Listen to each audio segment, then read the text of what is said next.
Масса недовольны, а силовики пошли против решения Кремля. Это затронуло 55 миллионов человек в России. Переговоры по Украине резко обострились в решающий момент. Страны массово идут против США, а ответственные за мир путаются в цифрах, часах и метрах. В украинской армии признали, другого выбора больше нет. Приходится переходить к жестким мерам. Заявление главнокомандующего ВСУ разлетается по СМИ. В Германии военные показали изобретение, которое навсегда изменит ход войны. Досмотрите, чтобы узнать, как теперь будет выглядеть поле битвы. Кого слушает украинская разведка? Заявление Буданова способно вызвать переполох в высоких кабинетах. Об этих и других событиях утро 9 декабря. И многое другое. Самые важные и срочные новости, эксклюзивные подробности. Вы смотрите информационный выпуск «Нехта». Оперативно о событиях в Украине, России, Беларуси и мире. Раньше и понятнее других. Все, что нужно знать сегодня.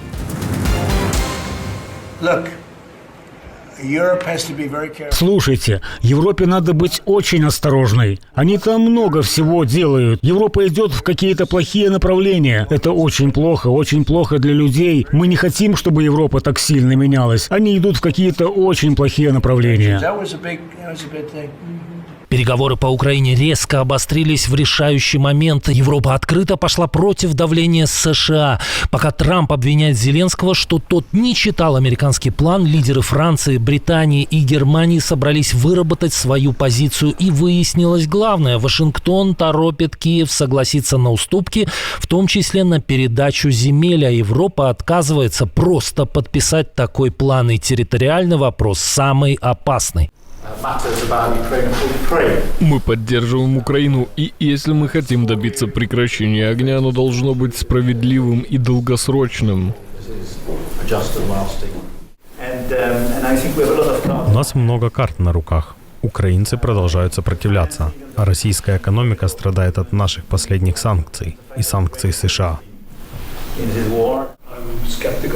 И я скептически отношусь к некоторым деталям, которые мы видим в документах, поступающих от американской стороны, и нам нужно об этом поговорить. Зеленский приехал отстаивать красные линии Украины. Путин тем временем грезит величием и на фоне катастрофической ситуации с рождаемостью говорит о приумножении российского народа. Причем почему-то в украинских областях. Наша долгосрочная историческая задача заключается в сбережении и приумножении нашего народа. В целом по стране улучшился социологический показатель оценки готовности завести детей. Сильнее всего в Херсонской и Запорожской областях.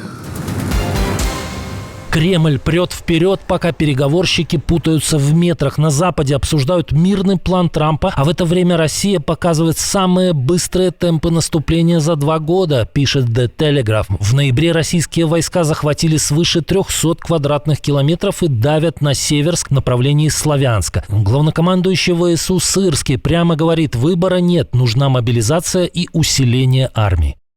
Главная точка приложения наших усилий – не железо, а люди. Требование времени – улучшить подготовку, чтобы на выходе иметь по-настоящему боеспособного воина. А в дипломатических коридорах полный хаос. Спецпредставитель Трампа Кит Келлог за 2 недели прошелся от 2 до 10 метров, измеряя конец войны. Мы на последних 2 метрах, мы почти у цели. И вот сейчас мы как раз в этих последних 10 метрах, пытаясь дожать этот конфликт. Похоже, путь к миру теперь измеряют рулеткой, которая все время выскальзывает из рук. Фронт горит, враг наступает, а переговорщики теряются в цифрах, и лишь украинские бойцы на линии фронта уверены. Якщо ми відійдемо, вони потім захочуть все більше і більше території захопити. Я рахую, кожен сантиметр неньки важний і віддавати так просто не плануємо. США давят на Украину, требуя как можно быстрее согласовать мирный план, но все уперлось в территории. Как пишут France-24 и CNN, Вашингтон жестко торопит Киев, а не Москву, пока Путин требует официальных уступок захваченных земель. Украина же на это идти не готова без реальных гарантий безопасности. Украинская разведка подслушивает верхушку Кремля. Глава украинского ГУР Кирилл Буданов признался в том, от чего в Москве должно похолодеть. На вопрос, может ли украинская разведка слушать разговоры топ-чиновников РФ, он ответил спокойно, почти лениво. Є така можливість чи ні? Яка? Про що? Слухати наших ворогів, високопоставлених. Слухати? Слухати їх розмови. Є. Є, можемо, так? Є. Ми за це гроші. Слова прозвучали на фоне утечек, звонков людей из окружения Путина и фигурантов переговоров с командой Трампа. В воскресенье Буданова наградили общенациональной премией «Золотые руки». Руки, видимо, не только золотые, но и длинные, раз до Кремля дотягиваются. В России снова хрустнуло то, что Кремль называл цифровым суверенитетом. По всей стране лег госмессенджер МАКС. От Петербурга до Хабаровска посыпались тысячи жалоб. Люди не могли войти, авторизироваться или отправить сообщения, а в соцсетях росла паника и злость. Несмотря на это, чиновники твердили про штатный режим, хотя именно на МАКС насильно перегнали уже 55 миллионов пользователей, параллельно пытаясь задавить WhatsApp и Telegram. Гигачат, где второй носок? Для всего самого важного и всех самых важных теперь есть один МАКС. Как признают источники верстки, проблемы настолько серьезны, что обсуждаются на самом верху. Массы недовольны, а сами силовики продолжают пользоваться Телеграмом. Чебурнет, который должен был стать опорой для контроля, снова рушится при первом же сбое. И это уже больше похоже на тревожный системный симптом, чем на обычный технический глюк. Раньше этим язвительным оборотом пользовались лишь отъявленные русофобы, а теперь и высокие российские чиновники. Самарский губернатор неподобающим образом прокомментировал ситуацию на одном из флагманов промышленности региона, да и страны в целом. Единственная отрасль, которая показывает по-настоящему отрицательный рост, отрицательную динамику, это автомобилестроение. Но мы здесь понимаем, с чем это связано. Такого диагноза удосужился АвтоВАЗ, но картина по всей стране не лучше. Автопроизводство в России в этом году просела на 46% и откатилась к худшим значениям с начала 1970-х годов. Германия тихо, но резко перестраивает Бундесвер под новую войну, ту, где решает не броня, а скорость технологий. В Штраусберге запустили Birds Group, боевую фабрику идей, которая превращает опыт солдат в дроны и роботов почти моментально. По данным CNN, пехота шлет инженерам предложения с поля, те собирают прототипы на ходу и отправляют войска все, что выдерживает беглую проверку. Выглядит эффектно.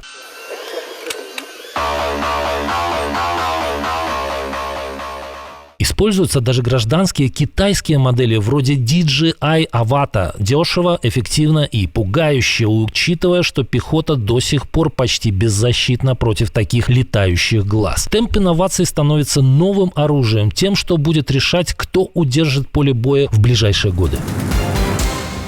Республиканцы больше не боготворят Трампа, они его боятся. Об этом прямо сказала Марджори Тейлор Грин в интервью CBS. По ее словам, многие в партии раньше смеялись над Трампом за спиной, но теперь молчат, потому что боятся, что он их публично размажет в своей соцсети. А иногда он делает и по 160 постов за 4 часа.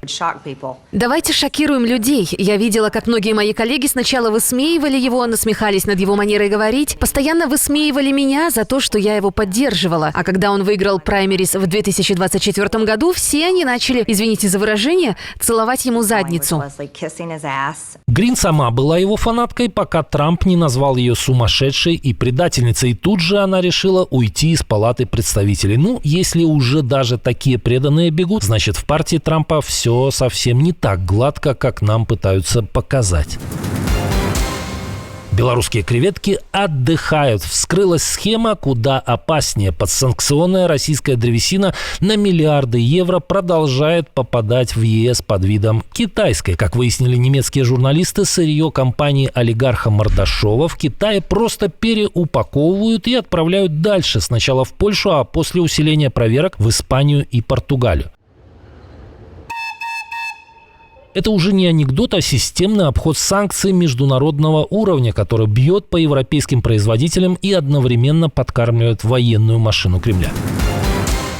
Командование российской армии уличили в страшной лжи, и в этот раз масштабы впечатляют даже тех, кто давно перестал удивляться цинизму Минобороны. Убитых массово оформляют как Сочи, самовольно оставивших часть, просто чтобы скрыть потери и не отвечать перед семьями. Об этом сообщает партизанское движение «Атэш».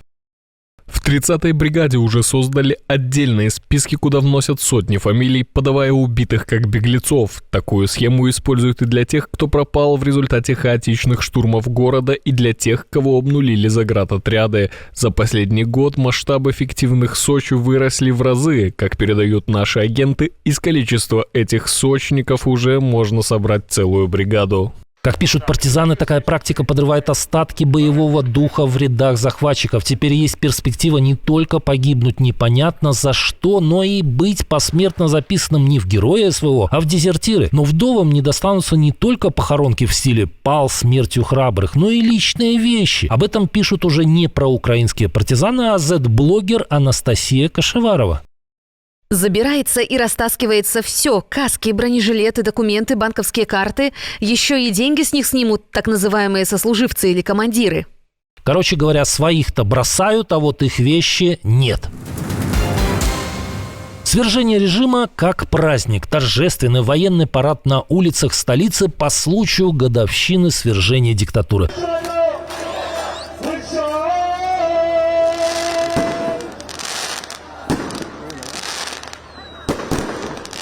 В Дамаске, столице Сирии, народ отмечает конец десятилетий страха, пыток и репрессий. Гражданская война стоила Сирии сотен тысяч жизней и миллиона беженцев. А режим Аль-Асада держался на силовиках, наркоторговле и поддержке Москвы. Как думаете, в России и Беларуси тоже когда-нибудь так будет?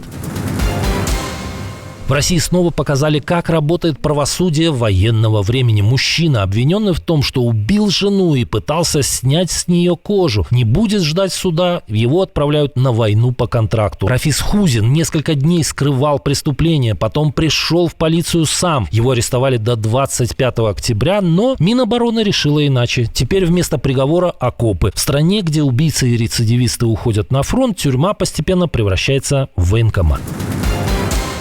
Москва потеряла связующего с режимом Кима. В Пхеньяне умер посол России в Северной Корее Александр Мацегара. Уроженец Одессы долгие годы служил Кремлю и курировал отношения с одним из самых закрытых и репрессивных режимов мира.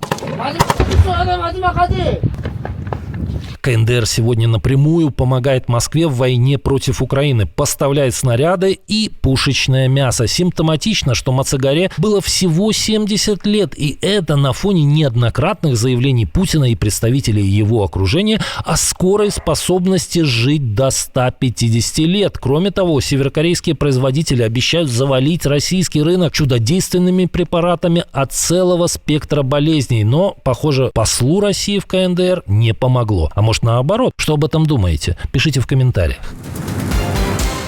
Отдельное спасибо, что досмотрели до конца. Спасибо за ваше доверие. Жду развернутых комментариев, лайков и репостов. Это важно, чтобы нас становилось больше. На этом пока все. До новых встреч и хороших вам новостей.